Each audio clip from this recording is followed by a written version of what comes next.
buying a property.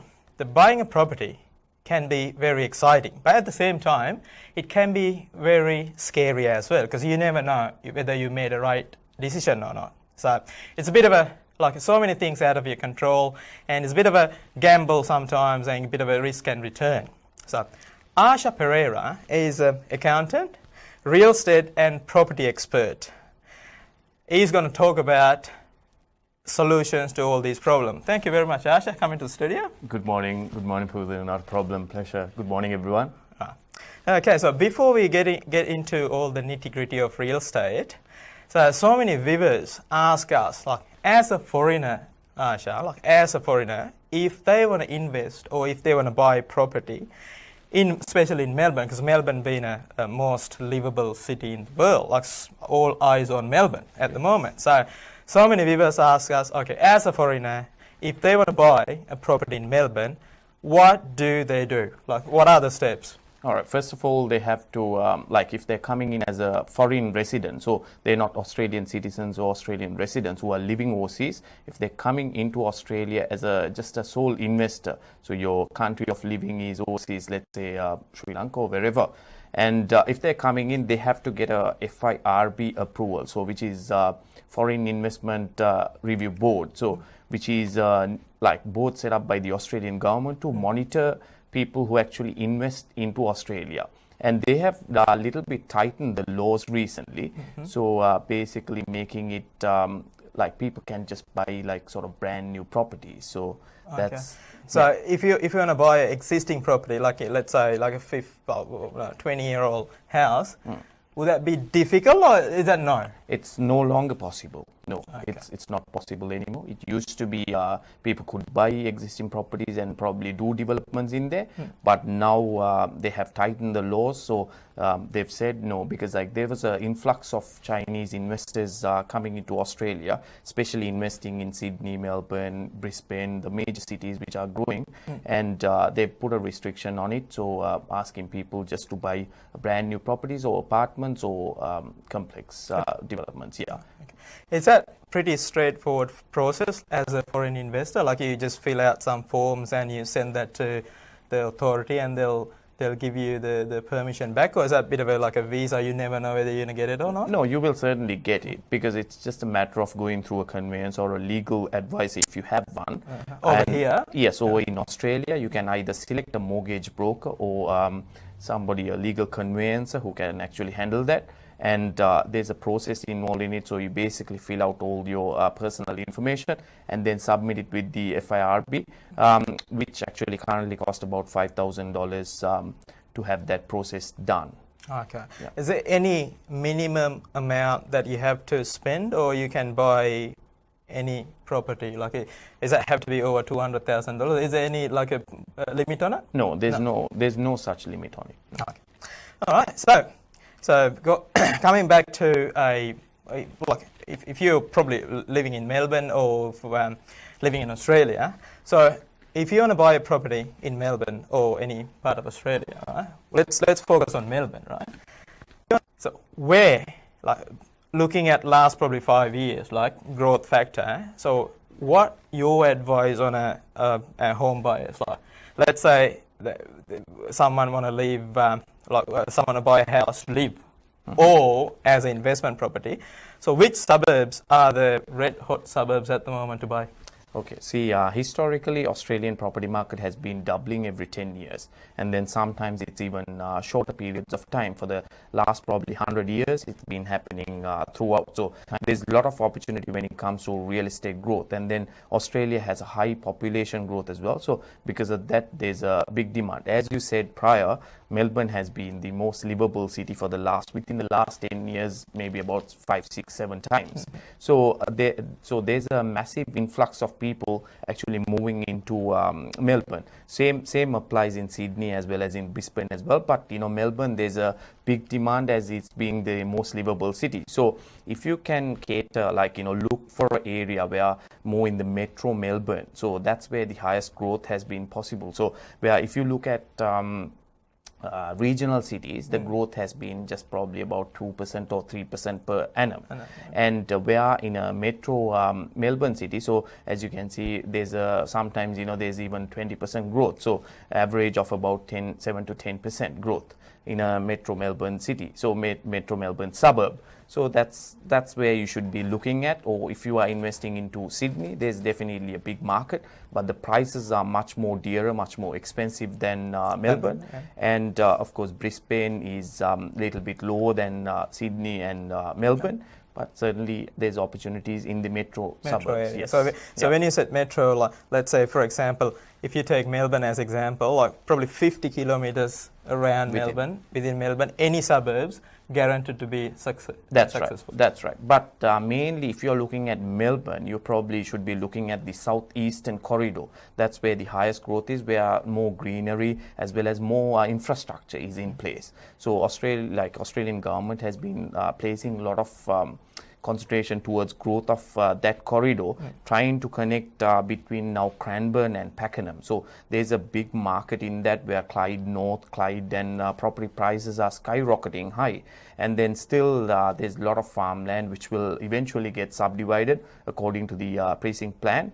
And because of the migration and a lot of people, even within the country itself, people move into Melbourne. So they're looking for buying properties. Because I recently got a call from a colleague who's a Sri Lankan born who was living in Adelaide. So they're looking at moving into Melbourne. So there's certainly opportunities here. So because of that, people are looking into buying properties in the southeastern corridor. But it all depends on where you are living and what your work is. So if your work is in the western suburbs, there's certainly no point you living in the southeastern and traveling for a couple of hours. Well, this is for the people who wants to buy and live in the same property. Yes. Yes. And then if your family got little kids, so where's the nearest primary school is, and where's the nearest high school, and all these elements come into play when you buy a house, isn't it? Absolutely, because inner city is definitely the most expensive. I mean, most of the inner city Melbourne suburbs have already hit $1 million mark. When you're buying a property, even a brand new one would be even much more higher. So in that scenario, like they look at public transport, they look at schools, primary schools, secondary schools, hospitals, and sports, and certainly there's a lot more. And if you look at even the growth corridor, like such as Cranbourne or Office or Pakenham, there's a lot of infrastructure going in there, like there's a lot of private schools, there's a lot of government schools coming up, and then public transport systems are expanding, the bus network is expanding. So when you're buying something, always look for something which could be easily rentable. So that's the most important one. So I mean, easily rentable is if there's a bus stop near to the place, or if there's a train station, that would be the best. You look for something closer to a train station, but not exactly opposite to a train station, but probably within 5 minutes walking distance. So there's definitely a rentable market for it. And then schools, so if you can look for schools and other infrastructure such as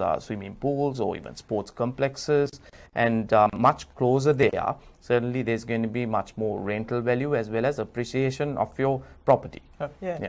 Well, that's good. And last week, this news come out, right? Because I think especially Commonwealth Bank, they're tightening their lending criteria. I'm not sure whether all other major banks follow the Commonwealth Bank or not. So the banks tightening their lending criteria, what's the impact on that real estate market? Would that real estate prices going to go up or going to go down, or what's the impact on that?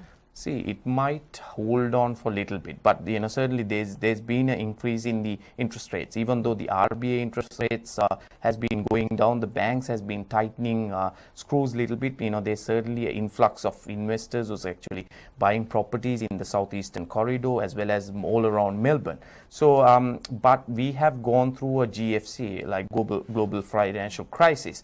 Even during that time, Australia survived, and majority of the markets such as US and UK and rest of the world actually crashed their property markets. But Australia held on to it because we have a lot of migration, like a big migration policy, like the 2060 plan, which is they want to expand the population to 40 million. So that would be from internal births as well as from a lot from migration as well. So certainly current population of 23 million to 40 million means there's a 17 million population growth. So currently in Melbourne, like in Victoria, we only have about between 5.5 to about 6 million people living here. So which means 3 times of Melbourne. So which needs to be another 3 more cities basically. So that's not going to be coming up in the desert of Australia. So it would be within Melbourne, Sydney, Brisbane and Adelaide and all the major cities. So which means it will be, there's a growth market. So you can't expect, see, it might tighten and then it might slow down a bit.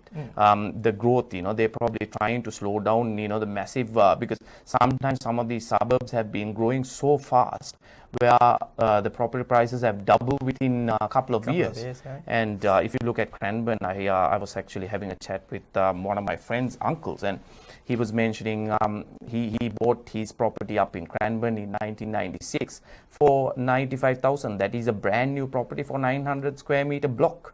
And today the same property, the 900 square meter, I mean, if the house has no value, the property itself would be worth about $500,000, 400 to about half, because since of the size of the block, because now the blocks are becoming smaller and the house and everything, construction prices are going so high. Because of that, they're trying to keep a track of things. So maybe it will still grow, but it would be to a certain, they might want to cap the growth capacity. Yes. Okay, yeah, so as you guys heard, so the Melbourne, especially about metro suburbs of Melbourne, right? If you can buy metro suburb of Melbourne, so you're not going to get wrong, right? So the property prices are going to go up. You might have slightly bit of a spike going down at a time, but the property trend is on the way up. Right? Absolutely, yeah. Absolutely. Yeah, so what's your general advice, Charles, as an investor, or so is any hidden factors that you have to consider, to buy, apart from the stuff that we're talking about, and any other things to consider before you buy a house? Let's focus on Melbourne and some family, young family with 2 kids, want to buy their first home, right? And what are the main factors that you want to consider before you buy? All right. So first of all, you have to get your finances in ready. Certainly, because now the finance market, as you said, it's becoming a little bit tougher where they're asking for a bit more deposit. So if you're starting off, so if you're a foreign investor, you might need a lot more than a local person who's actually buying a property. So that, of course, so start establishing yourself, saving up a bit more money, and then start looking for properties in the growth corridors, and then looking at the past history and everything. As I said, look for properties which are closer to schools, closer to public transport, closer to more infrastructure facilities, and then put down a deposit towards that and start working towards it. So that's the most important thing, because if you keep on thinking, yes, I'm going to buy it next year, I'm going to do that, but you never make a start, it would never happen. So if you commit into something, let's say if you're going overseas, you buy the ticket and then start paying for it over your credit card or something, then it happens. So just like that, into the property market, sooner you can get in, sooner better it is. I mean, people who if they have already been in the market, they've been very successful. So certainly with the growth possibilities in Australia, there's so you better start off early. Yeah. And then plus you can probably look, if you're looking for finance into buying a property, look for a mortgage broker, because the mortgage broker might be able to give you more alternatives in regards to how you can come up with that required funding to buy that property. Because if you just go to a bank just might look at their own products and they might reject you. So in that scenario, if you can go to a mortgage broker will assess your scenario and tell you what needs to be done. So that of course, and then if you're a foreign investor, speak to a conveyancer or a legal advisor in regards to FIRB approval and work on that. Yeah, okay. And the other thing that I want to talk about is so many people are looking into these trust funds, and you got one happening at the moment as well, right? Can you talk about this trust fund and how can you make money out of these trust funds? See, since the property market is growing so fast, I've been working on a trust basically who can actually invest into property. So that is called Real First Crowdfunding. So I'm trying to get a few investors together into buying properties, so which would be a less commitment than buying it yourself. So there's definitely opportunities in investing into tourism, because certainly with the population growth and everything, the current regional suburbs, like people are looking into getaways, especially even the Australians as well as the new migrants are looking into holidays. So when they do, there's certainly a demand for it. So looking at the property growth prediction, so there's certainly a lot more opportunity for you to, like, sort of join hands with locals. If you're a foreign investor, join hands with myself or my team, and basically invest into property as a group than individually investing yourself. So yeah, that'll give you them a bit of a assurance and security as well, isn't it? Absolutely. Yeah. Well, look, I think you heard it when I summarize these all together. So as a first home buyer, you have to start it. That's right, Asha, right? So just don't wait until I'll buy the house next year or year after or 2019. Just start it now, and it'll work out somehow. So if you're not sure, go to a mortgage broker and ask what's your options and how can I get the funds. Okay, yeah. Thank you very much, Asha, coming to the studio today. It's very, very valuable information for you guys, and hopefully we'll see you again. Thank you very much. Thank Thanks you for very much. inviting me. Thanks.